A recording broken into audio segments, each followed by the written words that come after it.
एक मुलाकात ऐसी शख्सियतों के साथ जिन्होंने दिया है अपने जीवन को एक नया मुकाम। रूबरू कराएंगे ऐसी कुछ हस्तियों के साथ एक खास शख्सियत के साथ मुलाकात जयदेव पटेल के साथ नंबर 1 इंडिया न्यूज पर रात। नमस्कार दोस्तों, जयदेव पटेल आपका एक बार फिर स्वागत है एक खास शख्स के साथ मुलाकात प्रोग्राम में। आज हमारे साथ खास हमारे राजनीतिक विश्लेषक संजय उनियाल। संजय उनियाल जी, आपका बहुत बहुत स्वागत है आज के हमारे प्रोग्राम में।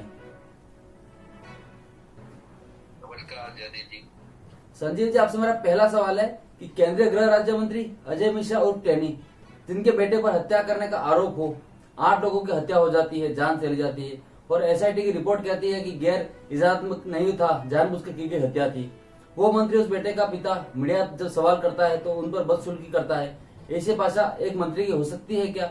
जहाँ संयम बरतना चाहिए वहां आप धमकी दे रहे हैं, पावर का इस्तेमाल कर रहे हैं।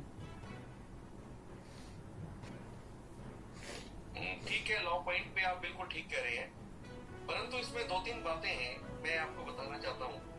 जैसे 388, 307, 147, 149 और 34, ये 4-5 सेक्शन जो अपने आप में बड़े पिक्यूलियर से सेक्शंस हैं और ये ट्रायल का पार्ट माने जाते हैं।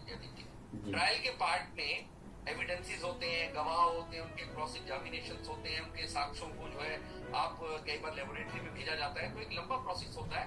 परंतु मुझे लगता है कि जिस तरह से यहाँ की सरकार जिसकी कहते हैं कि जिसमें वो गृह राज्य मंत्री हैं, उनकी थम्पिंग मेजोरिटी से या आईयूवी मेजोरिटी से सेंटर की सरकार, फिर यूपी में भी इन्हीं की सरकार, ऐसा कहा जाता है, उसके बावजूद पुलिस ने एक गृह राज्य मंत्री के बेटे को 4 या 5 दिन 6 दिन के अंदर सलाखों के पीछे डाल दिया। तो ये अपने आप में मुझे लगता है बहुत सराहनीय कदम है, पूरी प्रशंसा करनी चाहिए हम सबको। जी संजय जी, आपकी सारी बातें सही है, लेकिन जो वीडियो जो सामने है वो सारे देश ने देखा, जिस तरीके से उन्होंने बदसलूकी की, उसकी बात कर रहा हूँ। हाँ, अगर आप वीडियो की बात करते हैं तो कई बार होता है ऐसा कि हॉस्पिटल में थे, शायद मैंने एग्जैक्टली उसको देखा नहीं, पर कई बार स्टेट ऑफ माइंड उस व्यक्ति का डिफरेंट होता है, वो कुछ ना कुछ कह जाता है, तो उसके लिए उनको भुगतना पड़ेगा। आज देखिए सारे बड़े अखबारों में, सारे बड़े चैनल्स में जयदेव जी जैसा एक बढ़िया चैनल जो है, जो कि लगातार डिजिटल मीडिया से लोगों से, लाखों लोगों से जुड़ा हुआ है, आपने भी ये विषय उठाया, तो कहीं ना कहीं उनको तलब भी किया गया दिल्ली में। तो ये सब बातें आपको डिपेंड करती है और लॉन्ग टर्म में आप एक बड़े नेता के रूप में उभर नहीं सकते हैं, आप एक सीमित रह जाते हैं लिमिटेड अपने दायरे में। तो ये सब चीजें आपको मानसिक संतुलन बनाना चाहिए। पब्लिक फिगर है तो आपको जवाब देना चाहिए, संतुलन बना के रखना चाहिए। ये बात बिल्कुल ठीक है जी संजय जी, क्या आपको लगता है कि विपक्षी पार्टियों को एक और मुद्दा मिल गया है? किसानों का मुद्दा पहले था, अब अजय मिश्रा टैनी का मुद्दा मिल गया। मुझे लगता है कि ये कोई मुद्दा नहीं है अपने आप में, क्योंकि अपोजिशंस के लिए जयदेव जी मुझे लगता है कि कुछ मुद्दे नहीं रह गए शेष, क्योंकि बाकी सरकारों के पास, जब भी भारतीय जनता पार्टी रही, जनसंघ रही, या और ये मिलके जो अपोजिशंस रही कांग्रेस के रिजीम में, तो इनके पास बहुत बड़े बड़े मुद्दे हुआ करते थे, जैसे कि करप्शन का मुद्दा। करप्शन का एक बहुत बड़ा मुद्दा अपने आप में आप देखिए कि खत्म हो चुका है। करप्शन के लिए कहीं से भी कोई सवाल किसी भी तरह का उसने 2G 3G सालाजी, जीजाजी, बोल क्या क्या, मतलब अपने आप में हर एक महीने 10 दिन 15 दिन के बाद एक नया करप्शन का मुद्दा होता था। दूसरा विकास की बात, विकास के लिए लगातार लोग कहते हैं हमारे पास सड़कें नहीं है, हमारे पास गैस सिलेंडर नहीं है, हमारे पास दूध की शॉर्टेज है, हमारे पास मिट्टी के तेल की शॉर्टेज है, हमारे पास लाइटें नहीं है, हमारे पास सुरक्षा की बहुत बड़ा जो है हमारे लिए प्रॉब्लम है बॉर्डर स्टेट्स के लिए हमारे। तो इस तरह की सारी चीजों से निजात इस मोदी सरकार ने दी है। उससे क्या हुआ है कि जो मुद्दे नहीं है उन मुद्दों को उठाने का काम विपक्ष लगातार करता रहता है। तो एक छोटा सा मुद्दा था। हाँ, इसमें आपको ये भी बताना चाहिए जयदेव कि 8 लोग जो मरे हैं वो 4 लोग उनमें किसान थे, परंतु बाकी 4 जो लोग थे उनको डंडों से, लाठियों से और अन्य हथियारों से कूट के मार के उनको 4 लोगों को मार दिया गया। उसमें शायद भारतीय जनता पार्टी के भी 1-2 लोग थे, कोई ड्राइवर था।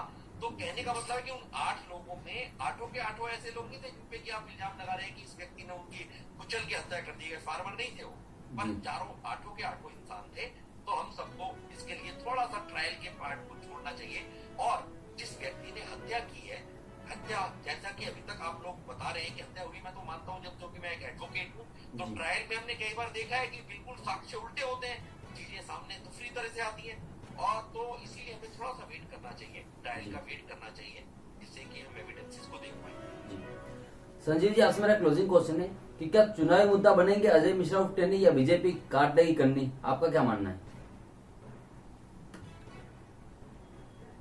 चुनावी मुद्दा तो मुझे नहीं लगता कि इतना इम्पोर्टेंट है, क्योंकि अगर ऐसा होता तो मैं बार बार वही बात कहता हूँ कि जेल में इन्होंने उसको सलाखों के पीछे अपने आप में हिस्टोरिकल स्टेप, 70 साल के बाद ऐसा स्टेप देखा मैंने कि कोई यूपी जैसी सरकार, और आप देखिए 84 के जब दंगे हुए जाते, 84 के दंगों में सिखों के साथ न्याय नहीं हुआ, किसने दिया उनको न्याय? एक ट्रायल कोर्ट ने दिया, एमएम ने दिया, सेशन जज ने दिया, परंतु आज तक वो लोग जेल के पीछे नहीं जा पाए, जबकि आपने काफी टाइम के बाद जा पाए, जबकि कोर्ट ने रिटर्न रह दिया। परंतु आप देखिए कि यहाँ तो जो गवर्निंग सरकार थी उसके एक मंत्री के बेटे के साथ ऐसा हुआ और उसको सलाखों के पीछे डाल दिया गया। तो ये उदाहरण है अपने आप में कि लॉ एंड ऑर्डर एग्जिस्ट करता है, कॉन्स्टिट्यूशन की वहां पर संविधान को जो है सर्वोपरि माना जाता है। तो ये सब बातें देख के लगता है कि चुनावी मुद्दे से कोई बुमेरंग होने वाला है, अगर कोई इसको चुनावी मुद्दा बनाएगा तो इनके अगेंस्ट ही जाने वाला है। अरे भैया उसका बेटा इकलौता बेटा है, जो भी है, इतने बड़े नेता का, जो कि 3 टर्म्स लगातार एमएलए है, आपने और आज देखिए गृह राज्य मंत्री उसके बेटे को सलाखों के पीछे डाला, वो क्या चाहते हैं? इससे पता लगता है लॉ एंड ऑर्डर है।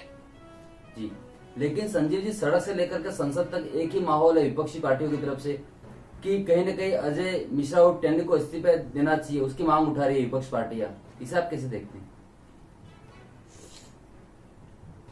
भाई अगर इस्तीफा देने वाली स्थिति आती है और बीजेपी को लगता है कि इनको इस्तीफा देना चाहिए, तो मुझे लगता है कि वो सबसे पहले इस्तीफा दे देंगे।